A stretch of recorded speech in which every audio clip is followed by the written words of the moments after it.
Welcome back to the Off the Tools podcast with me, Andy Jones, and Mr. Wayne Bettis. How we doing? Good. Oh, he's got his cup. I've got my cup. Yeah, I got my cup for this one. Only waited 6 months. I've got my new water bottle. Woo. The lads that are coming on the retreat will get one. Hopefully, they won't see this till after the retreat, so they'll already have one. Yeah. Exciting. So we are talking today about what's blowing up on the forums. Obviously, we've hit the beginning of summer, so this is apparently relevant to pretty much all trades, with probably the exception of your landscape gardener type guys, which is the seasons moving into summer. Naturally, it's going to hit the hardest on the heating game. A big portion of people who listen to this podcast are heating engineers and business owners, so it's going to hit the most for them. But it's about work dropping off and how to actually flip that mindset on its head and take advantage of these slower seasons. The general talk, I tend to keep my eye, well, we both do, don't we, on the forums and the general discussions on there. And was literally having a look at it this morning. There's just more and more topics of I've gone quiet, what should I do? And then the bulk of the answers really are, it is what it is. It is what it is. Have some time off. We look at it from a different strategy with all of our mentees in terms of making the most of this quiet season. So it's not sitting on your ass accepting fate of, oh shit, well, it's quiet, there's fuck all I can do about it. It's okay, so maybe I've got a couple of months where there's a little bit less physical work volume. How can I capitalize on it rather than sitting and sulking? What can I do in these couple of months, 2 to 3 months? And let's be honest, if your business is making the moves that it should and is gaining the traction that it should, realistically, the stats show that you've only really got till middle of August. And then things on an upward trajectory again if you're doing heating work. So service season generally starts as soon as the slight beginning of the slight drop in weather. So let's say middle of August, when we've hit that peak, it starts to slowly drop again. People will use that window then as a trigger point to start with service season first. That runs for sort of maybe 6 weeks. And then it starts with the breakdown season. Then as we roll into October, then the breakdown season starts. So the reality is you haven't really got that long. Yes, you can sit on your ass if you want. Yes, obviously take some downtime, take your holiday in the summer, but don't sit and wait for shit to happen. Take advantage of that clearer headspace.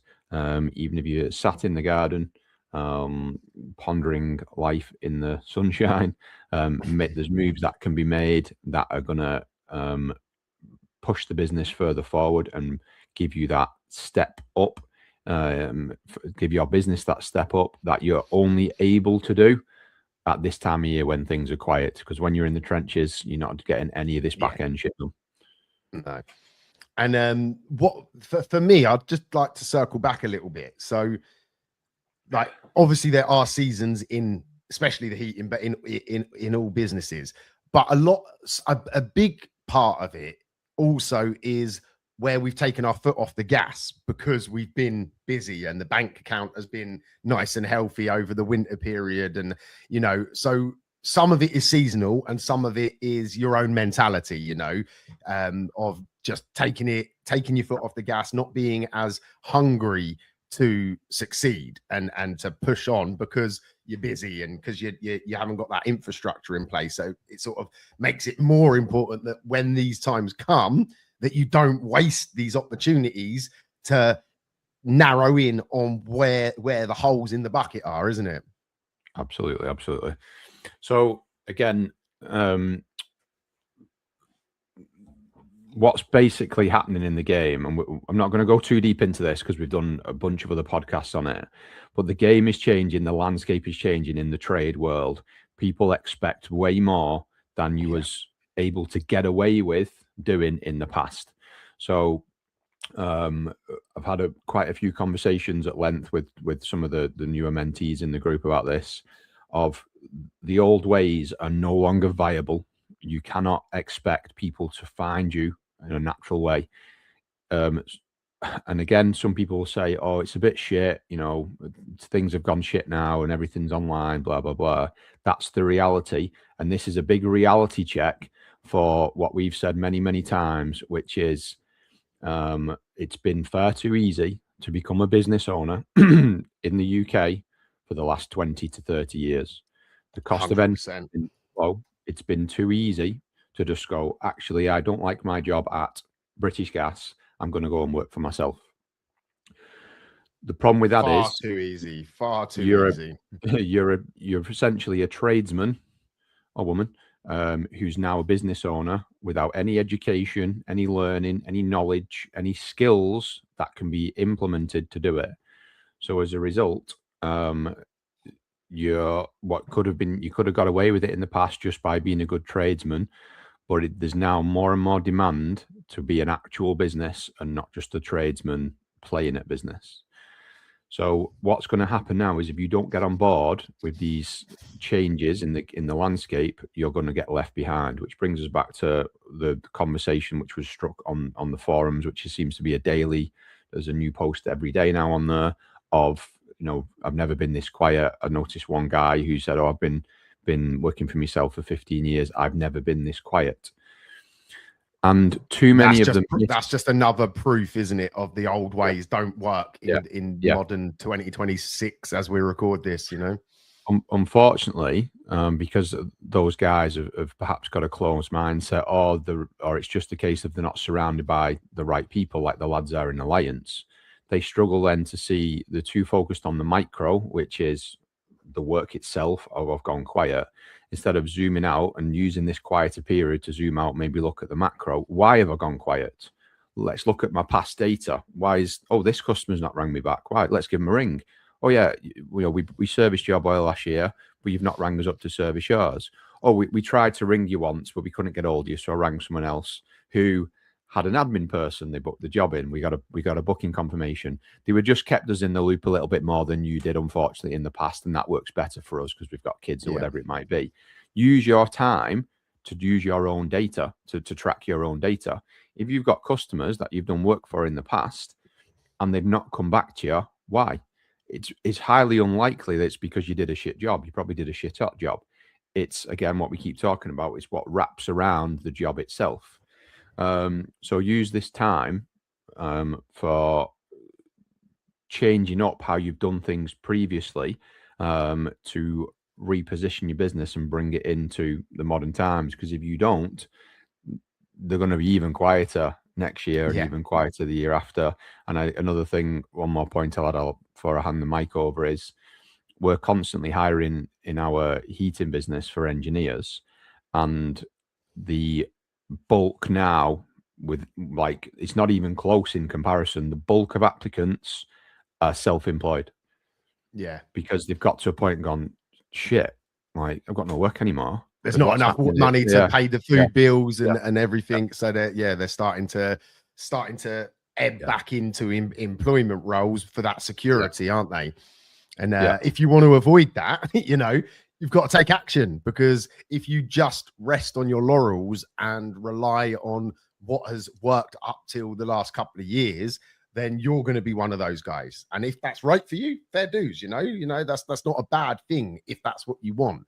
But if that's not what you want, if you want to do more, whether that be grow, whether that be make more money, whether that be take over your town, whatever it might be, if you want that level of success, then you've got to do stuff that leads you towards that, and it all starts with having a clear direction on what it is you're actually trying to achieve. So if you're sitting there, the phone's not ringing, you're quite quiet, the first part of this journey is to know what you actually want, isn't it? Because you can't set off in a car with no direction of where you're actually going. So stage 100% is getting a clear idea of the ideal destination that you want currently. It will change, right? In a year's time, that destination will be somewhere completely different, because guess what? you're going to be starting from a different point in a year's time. But we can only work with the information we have to hand. And that starts today.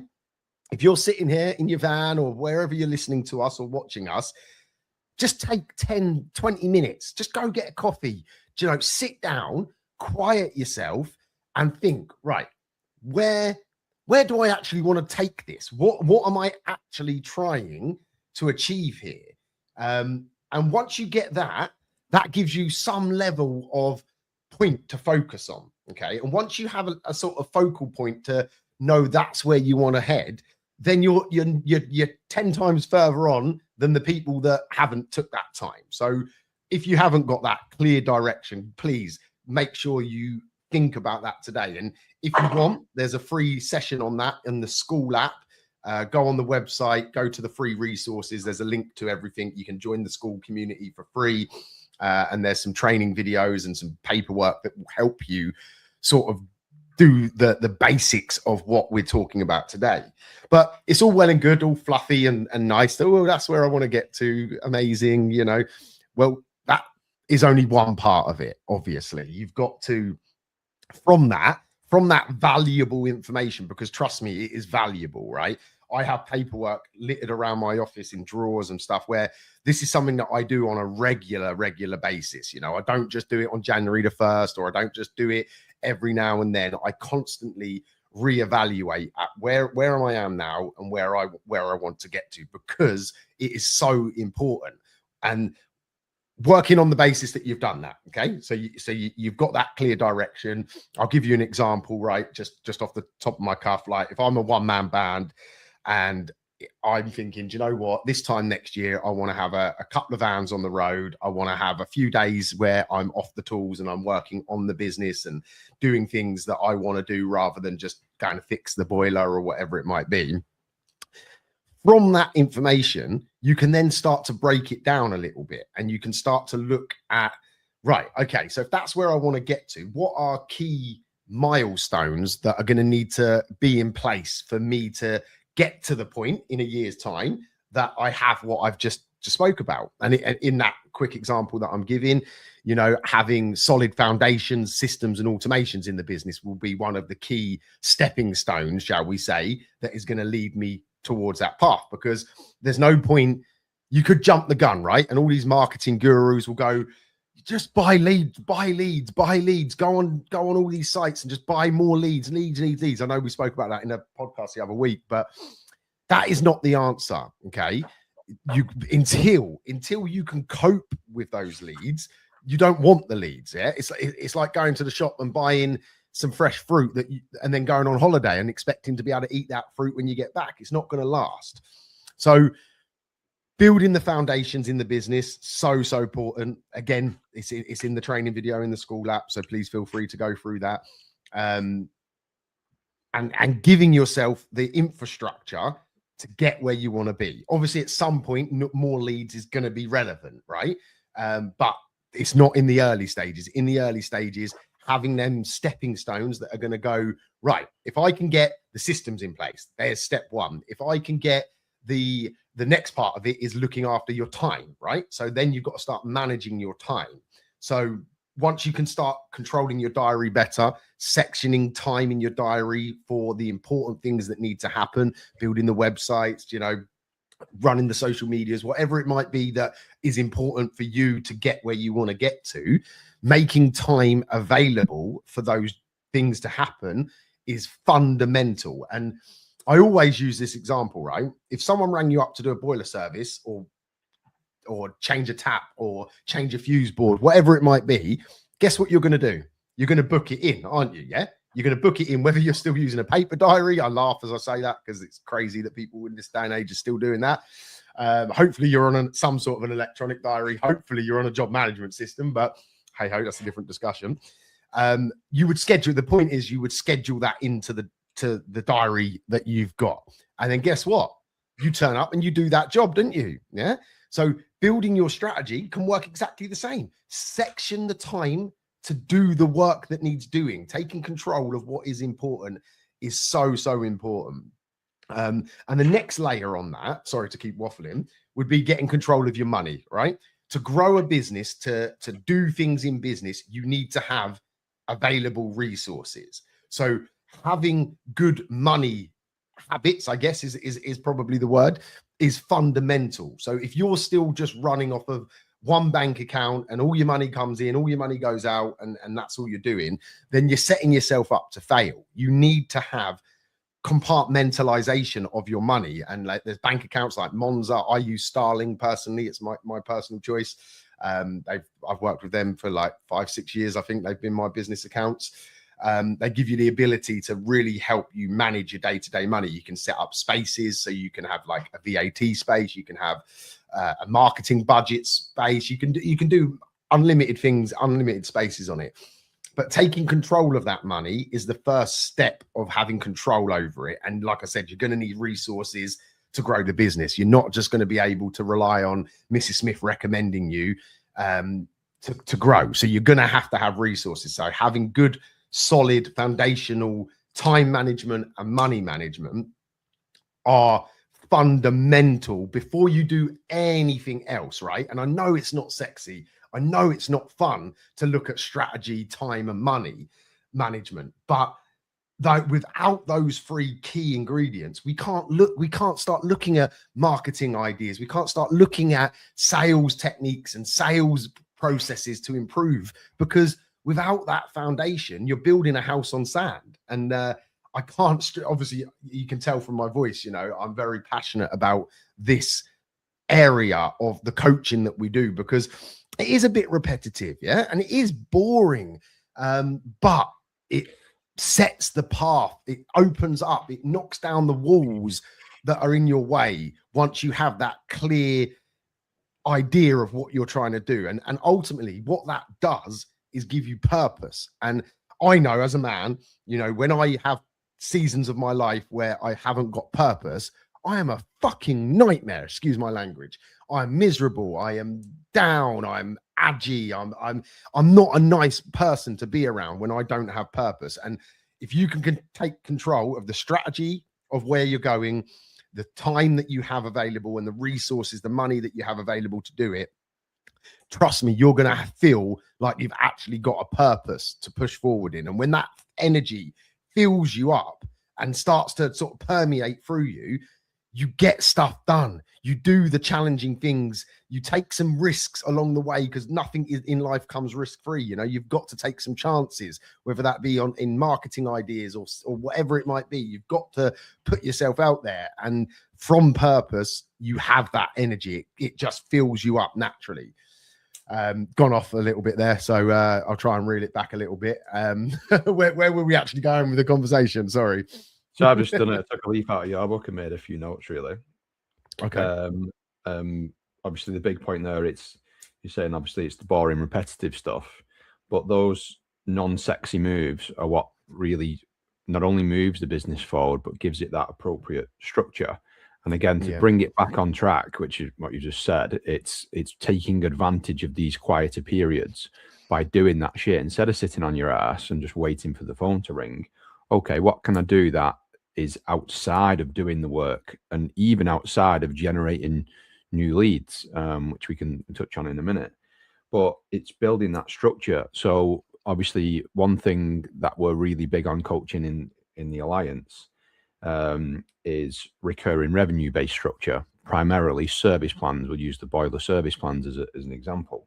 So a lot of the lads will say, well, actually, I want to hit, obviously a big target is always to hit 100, your first 100 service plan customers within a certain window. So let's call that, you know, let's say in 10 months time, keep the numbers easy. I want to hit 100 service plan customers in 10 months time. Well, that's 10 a month. You've reversed engineered it, then that's 10 a month. That's 2.5 a week. How can I achieve that? Well, okay, then it's 2.5 per week. How many jobs do I need? How many service jobs do I need to do to increase the potential of getting that 2.5 service plan signups per week, 10 a month? Well, actually, I'm going to need to have, for example, 7 or 8 services done that week to increase the potential for me. You know, it's things like that without going too deep into it. It's reverse engineering things as best you can, so that you can work backwards. Okay, well, what do I want to achieve? Well, I want to be making 50 grand a year of clean profit for, you know, my family and my lifestyle. Well, what do you need to do that? then you factor in the tax and things like that, and you can work out what you need to turn over from it.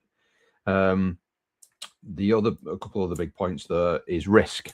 So one of the things that has allowed me to move forward very quickly is having a comfortable appetite for risk. I've always viewed things with, fortunately, because I exited the industry for a bit and came back to it, I came back with a business owner mindset rather than a tradesman mindset. And from my experience in the industry and coaching our mentees, tradesmen generally don't have an appetite for risk. They're generally quite risk averse. They want to play it safe, which comes back to what you're saying about lead generation. Most guys don't want to risk spending money on lead generation because they see it as a risk instead of seeing the potential that can be achieved from it.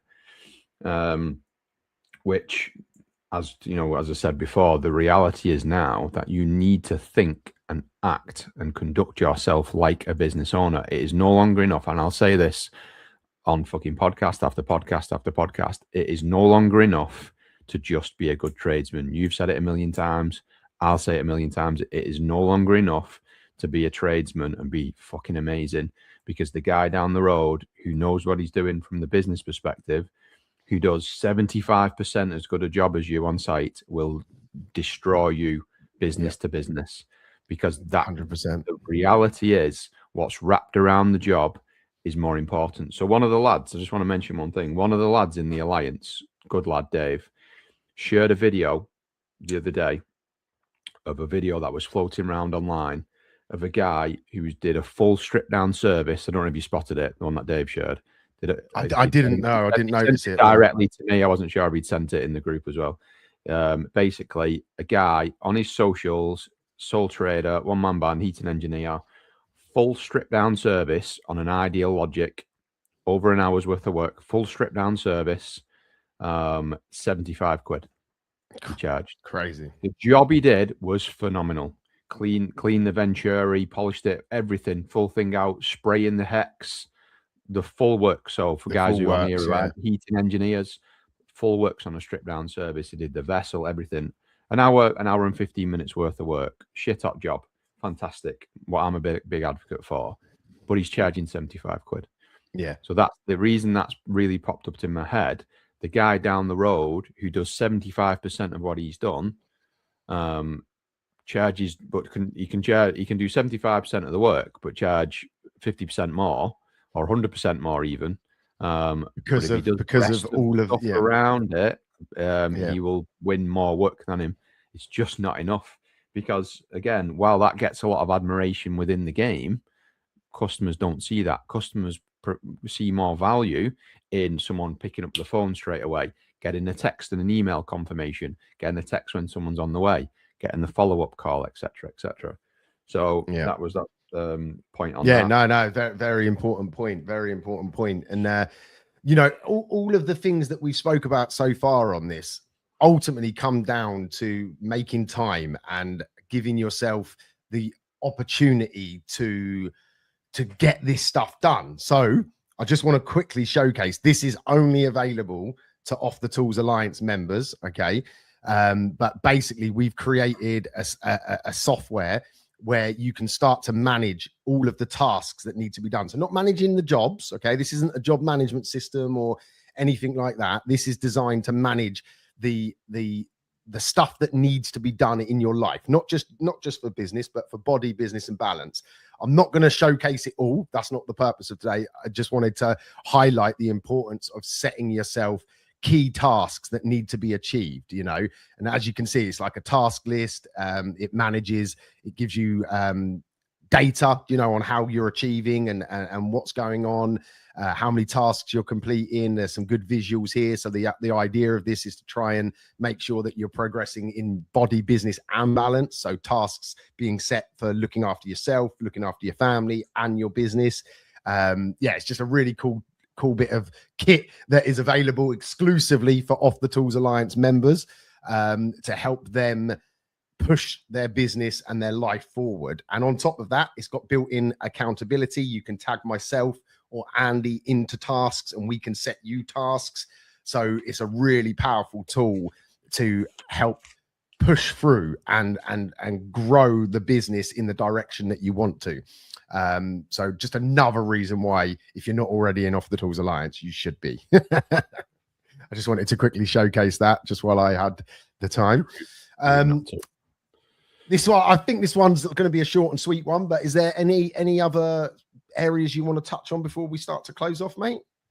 One last one really is the purpose that you mentioned, which is a little bit more down the mental health style route. I've said this quite a few times, and I have listened to so many podcasts that talk about this, and it basically, men need a purpose in life. So most men 100%. Who fall off the rails, whether it be alcohol, drugs, porn, whatever addiction that they find themselves to fall into, it's usually because they've lacked a degree of purpose.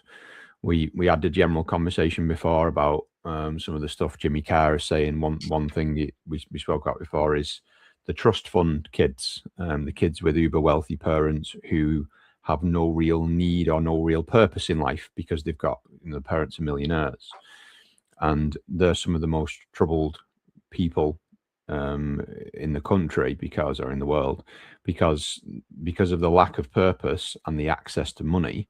They just fall off the rails and become very, very troubled people.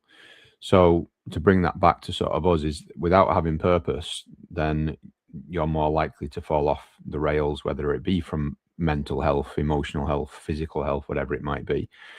And now is such a good time of the year to find that purpose again, whether it in being business, body, or balance, or whether it is spending more time with your family, spending more time on your fitness and your well-being.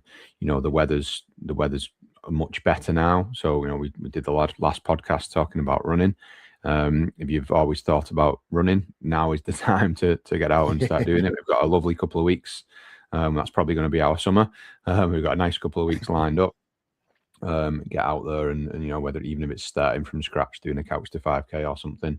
And then lastly, again, it's the business of you, to go back to saying about talking about the talk on the forums of just wait and it'll get busy again when the winter comes. Fuck that. Find yourself a purpose for now. It doesn't have to be the same purpose. And I think that is a failing of most guys. The only purpose is to go out and do the job. Well, what about if you have a different purpose for different points in the year? My purpose for summer is to create a strategy that is going to make the business move forward, whether that's joining Off the Tools, or it's just creating okay, well, over the summer I'm going to slightly reposition the business and I'm going to do a particular line of work that I enjoy more, or makes me more money, or scales the business more, and so I don't have to be a yes man, things like that. So purpose has many forms, and it's just really, really important to make sure that you find your purpose and don't wait for it to try and find you, because that's when your head can fall off. Definitely. On that note, lads, have an amazing rest of your week, and please reach out if you need anything from us. The website is offthetools.co.uk. We'll see you on the next episode, everyone. Have a good one. Let's go.